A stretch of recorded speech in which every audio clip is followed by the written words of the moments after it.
मेरे प्यारे दोस्तों, आज की इस वीडियो के माध्यम से एक बार फिर से हम आपके सामने प्रेजेंट हो चुके हैं। जैसे कि आपने डिमांड किया कि सर बिहार पैरामेडिकल प्रवेश परीक्षा जो 2023 में होने वाला है उस परीक्षा का तैयारी करवाना शुरू करिए। तो आपके डिमांड पर हम अब आप क्लास लेना शुरू कर दिया हूं और सबसे पहले सामान्य ज्ञान जीके की क्लास स्टार्ट कर रहा हूं। क्लास 1 है। अब दोस्तों पैरामेडिकल करिए 12th लेवल पर या फिर पैरामेडिकल डेंटल करिए मैट्रिक लेवल पर, सभी के लिए ये क्लास इक्वल होगा, सभी के लिए बराबर क्लास आए। दोस्तों वादा करता हूँ आपसे कि इस बार एएनएम या फिर जीएनएम लेके ही छोड़ूंगा, सब कैंडिडेटों को दिलाकर ही छोड़ूंगा। सभी विषय की क्लास शुरू कर दिया हूँ। पहला क्लास है आज। सब लोगों को सभी स्टूडेंटों को, मेरे प्यारे भाई ब्रदर सिस्टर जितने भी हो, सबको वीडियो शेयर करो और सबको सब्सक्राइब करने के लिए बोल दो, क्योंकि हम आपको जो क्लास ले रहा हूँ इसमें पीडीएफ आप लोग फ्री में डाउनलोड कर पाएंगे। टेलीग्राम ग्रुप में हम पीडीएफ डाल देंगे, फ्री में आप लोग पढ़ पाएंगे। इस बार एक भी रुपया नहीं लेने वाला हूं, फ्री में सारा पीडीएफ दूंगा, फ्री में सारा स्टडी मटेरियल दूंगा, हर दिन के क्लास का नोट्स दूंगा। इसलिए सारे कैंडिडेट को जोड़ दो और आज हम शुरू करते हैं जनरल नॉलेज की क्लास। दोस्तों क्लास स्टार्ट करने से पहले एक और छोटी सी जानकारी शेयर करूंगा सिलेबस से रिलेटेड, फिर हम क्लास पर लेकर के चलेंगे। तो दोस्तों हम आपको ये दिखाना चाह रहे थे कि प्रश्न देख लीजिए पैरामेडिकल इंटरमीडिएट स्तर का, जो कि पैरामेडिकल कहते हैं, इसी इंटरमीडिएट स्तर का आप लोग एग्जामिनेशन दीजिएगा तो या तो आप लोग को एएनएम में मिलेंगे या फिर जीएनएम मिलेंगे। तो इसी को लेकर के टारगेट लेकर के हम आपको क्लास शुरू किए हैं। दोस्तों इसमें बात करेंगे तो टोटल 2 घंटा 15 मिनट के टाइम होता है, आपने जानते ही होंगे, नहीं जानते हो तो फिर से देख लो। और टोटल 90 क्वेश्चन यहाँ से आप लोग को पूछे जाएंगे और ये 90 क्वेश्चन में 450 अंक होते हैं, एक क्वेश्चन 5 नंबर का होते हैं। दोस्तों जैसे कि सामान्य विज्ञान में physics, chemistry, biology, mathematics, Hindi, अंग्रेजी और सामान्य ज्ञान, ये सारे सब्जेक्ट पूछे जाते हैं। तो हम जो आज इस क्लास में बात करने वाला हूं वो आज हम बात करेंगे सामान्य ज्ञान से लेकर के, यानी कि सामान्य ज्ञान का जनरल नॉलेज का क्लास स्टार्ट किया हूं। और ये जनरल नॉलेज जो है 20 क्वेश्चन पूछे जाएंगे और 100 मार्क के पूछे जाते हैं। तो ये थोड़ा डिफिकल्ट होता है क्योंकि इसका तो लिमिटेशन होता है, यानी कि इस पढ़ने का इसका भी लिमिटेशन होता है। मैथमेटिक्स क्या पढ़ेंगे ये भी मालूम होता है, लिमिटेशन होता है। लेकिन जनरल नॉलेज का कोई लिमिटेशन नहीं है, कहीं से भी पूछ दिया जाता है, कोई इसका फिक्स सब्जेक्ट नहीं है, इसलिए यहीं से स्टार्ट किया हूँ।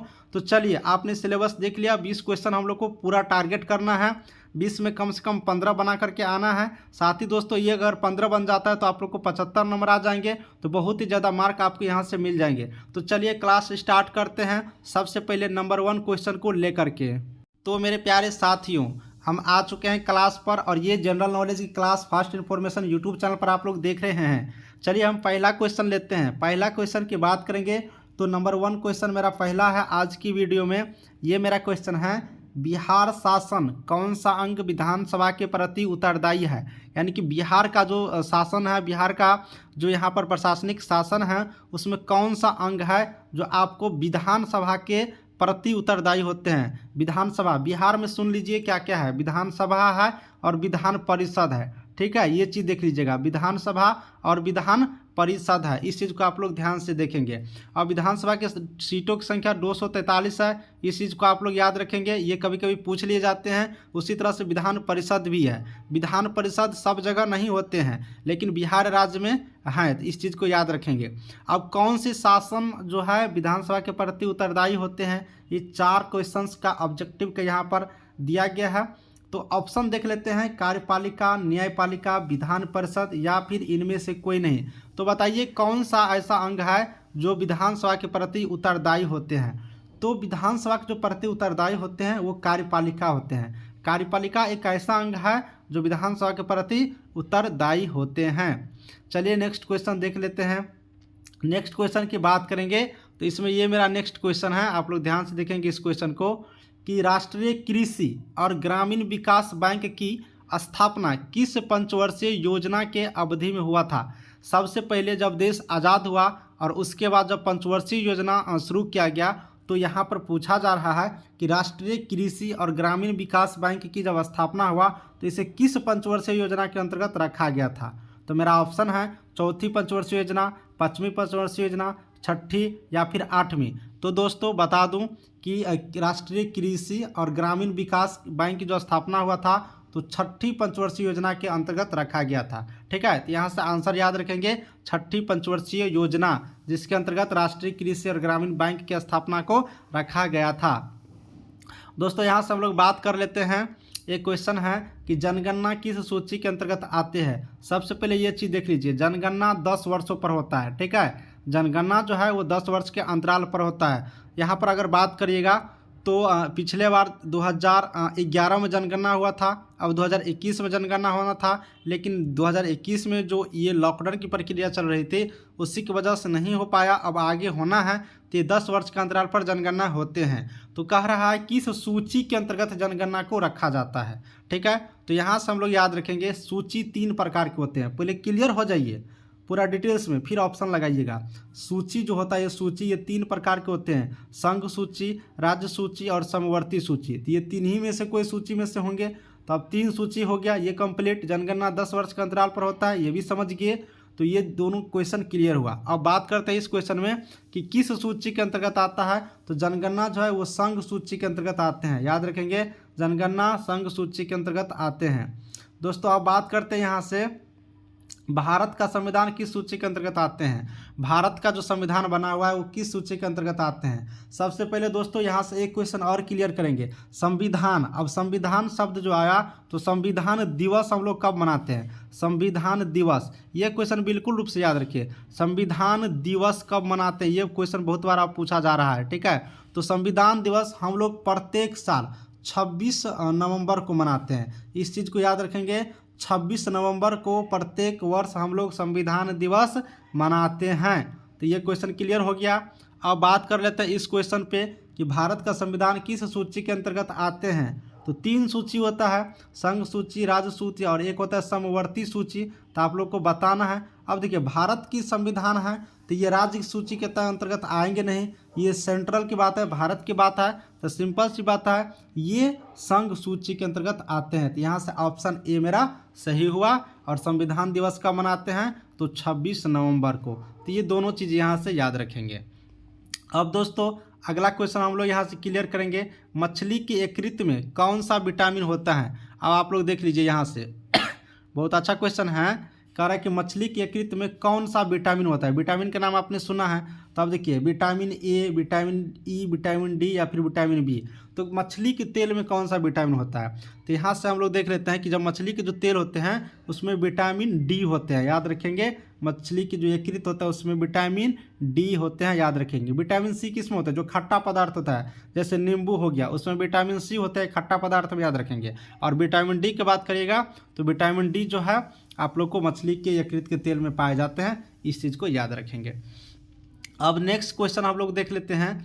नेक्स्ट क्वेश्चन मेरा क्या है कि क्षुद्र ग्रह किन 2 ग्रहों के बीच होता है। ये ई लिखा गया है, इसको ई को हटा देंगे, ये बीच पढ़ना है। ठीक है, क्षुद्र ग्रह जो होते हैं वो किन 2 ग्रहों के बीच होते हैं, मंगल और बृहस्पति, मंगल और बुध, बुध और अरुण, शनि और पृथ्वी। तो बताना है आप लोग को कि ये जो आप लोग को क्षुद्र ग्रह है ये किन 2 ग्रहों के बीच होते हैं। तो क्षुद्र ग्रह जो है मंगल और बृहस्पति ग्रह के बीच है। ठीक है, याद रखेंगे, ये इंपॉर्टेंट क्वेश्चन है कि क्षुद्र ग्रह किन 2 ग्रहों के बीच होते हैं।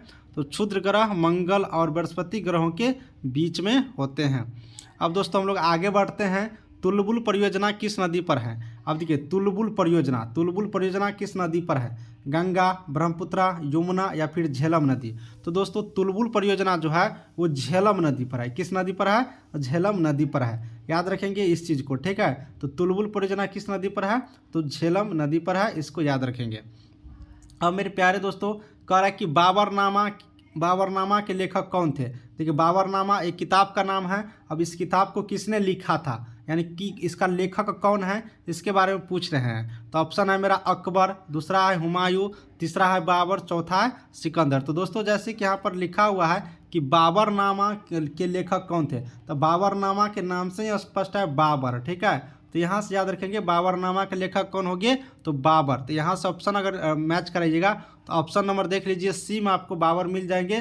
तो बाबरनामा के लेखक कौन हो गया, बाबर। ठीक है, नेक्स्ट क्वेश्चन देख लेते हैं, अंतर्राष्ट्रीय महिला दिवस कब मनाया जाता है। देखिए, अंतर्राष्ट्रीय महिला दिवस कब मनाया जाता है, इंपॉर्टेंट क्वेश्चन है। ठीक है, तो हम लोग यहाँ से अगर बात करते हैं तो देख लीजिए 10 मार्च, 18 मार्च, 8 मार्च या 9 मार्च। तो अंतर्राष्ट्रीय महिला दिवस जो हम लोग मनाते हैं तो प्रत्येक वर्ष 8 मार्च को मनाते हैं। कब मनाते हैं? तो 8 मार्च याद रखेंगे। प्रत्येक वर्ष हम लोग 8 मार्च को अंतर्राष्ट्रीय वुमेन दिवस, वुमेन डे मनाते हैं, अंतर्राष्ट्रीय महिला दिवस मनाते हैं। चलिए नेक्स्ट क्वेश्चन है, प्रकाश वर्ष किसका मात्रक है? प्रकाश वर्ष, देखिए प्रकाश वर्ष एक यूनिट है, एक मात्रक है। ये किसका मात्रक है? समय का, दूरी का, मौसम का, या इनमें से कोई नहीं। देखिए ये जो प्रकाश वर्ष है एक बहुत बड़ा यूनिट है, बहुत बड़ा मात्रक है, जो एक दूरी का मात्रक है। ठीक है, किसका मात्रक है? दूरी का मात्रक है। तो अगर आप लोग को दूरी मापना हो बहुत बड़ी यूनिट लेकर के, बहुत दूर की चीज़ को, तो प्रकाश वर्ष का हम लोग प्रयोग करते हैं। तो ऑप्शन यहाँ से बी क्या हो गया मेरा? सही हो गया। चलिए एक दो क्वेश्चन और देखते हैं। मानव शरीर का सामान्य तापमान कितना होता है? देखिए मानव शरीर का सामान्य तापमान कितना होता है? और हम लोग का जो शरीर है उसका टेम्परेचर जनरली कितना होता है? बुखार लग जाता है तो नापते हो ना कि इतना डिग्री से ज़्यादा हो गया तो बुखार है, बॉडी में बुखार है। अगर इतना डिग्री तक है तो बॉडी में बुखार नहीं है। हम लोग कहते हैं जनरली, तो वही कहते हैं कि जनरली टेम्परेचर कितना रहना चाहिए। ठीक है, तो यहाँ पर ऑप्शन क्या है मेरा? 37 degree, option A 44 degree Celsius, 39 degree Celsius, 97 degree Celsius. तो अगर हमारा बॉडी है, मनुष्य की बॉडी है, तो उसमें कितना है कि 37 डिग्री सेल्सियस रहता है, तो उसका जनरल टेम्परेचर माना जाता है। और उस स्थिति में हम लोग कहते हैं कि बुखार नहीं है। ठीक है, तो 37 डिग्री सेल्सियस हम लोग के बॉडी का होना चाहिए। नेक्स्ट क्वेश्चन, भारत छोड़ो आंदोलन का नारा किसने दिया था? भारत छोड़ो आंदोलन का नारा किसने दिया था? सुभाष चंद्र बोस, इंदिरा गांधी, बाल गंगाधर तिलक और महात्मा गांधी। ठीक है, तो भारत छोड़ो का जो आंदोलन दिया था महात्मा गांधी जी ने दिए थे। इस चीज़ को याद रखेंगे, बहुत अच्छा नारा है, ये नारा बार बार पूछे जाते हैं। भारत छोड़ो आंदोलन का नारा किसने दिया था? तो महात्मा गांधी दिए थे। ठीक है, अब कहते हैं राशि की संख्या कितने हैं? राशि, अब कहते हैं कि मेरा मेष राशि है, मेरा तुला राशि है, मेरा वृश्चिक राशि है, तो राशि की संख्या कितनी होती है? ठीक है, तो राशि की संख्या तो हमको लग रहा है कि सबको मालूम ही होगा, 12 होते हैं। राशियों की संख्या कितने होते हैं? 12 होते हैं। नेक्स्ट क्वेश्चन है, सौर मंडल की सबसे चमकीला ग्रह कौन सा है? अब देखिए ग्रह की संख्या सबसे पहले हम लोग जान लेते हैं। अगर ग्रह की संख्या याद करिएगा तो वर्तमान में 8 ग्रह है। पहले 9 ग्रह था, अब एक ग्रह को हटा दिया गया, उसे बौना ग्रह में गिनती कर दिया गया, बौना ग्रह के श्रेणी में रख दिया गया। अब अभी 8 ही ग्रह है। तो इस 8 ग्रह में सौरमंडल के सबसे चमकीला ग्रह कौन सा है? तो शुक्र, शनि, मंगल, अरुण बताना है। तो देखिए यहाँ पर सबसे चमकीला ग्रह की बात करेंगे तो शुक्र सबसे चमकीला ग्रह है। ठीक है, इसको हम लोग क्या करेंगे? याद रखेंगे।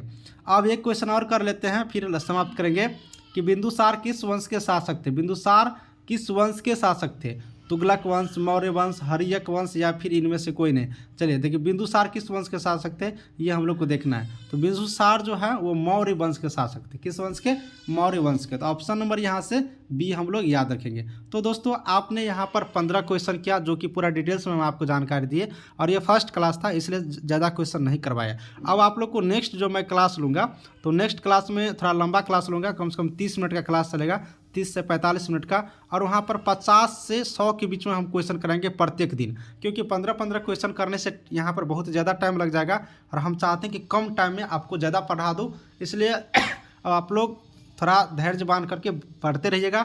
हर क्वेश्चन कराऊंगा, घबराइएगा नहीं, पिछले साल की तरह आगे भी पढ़ाता रहूँगा। ये PDF अगर आप लोग लेना चाहते हो तो टेलीग्राम ग्रुप का लिंक डिस्क्रिप्शन में डाउनलोड, जुड़ जाइए टेलीग्राम ग्रुप से, वहाँ पर हम PDF डालते रहेंगे, आप लोग फ्री में डाउनलोड करते रहिएगा और घर बैठे भी पढ़ते रहिएगा। चलिए वीडियो को समाप्त करते हैं। कैसा लगा वीडियो बताइएगा, और आपके लिए किस टॉपिक पर, किस सब्जेक्ट पर इसके बाद लाऊं वो भी बताइएगा।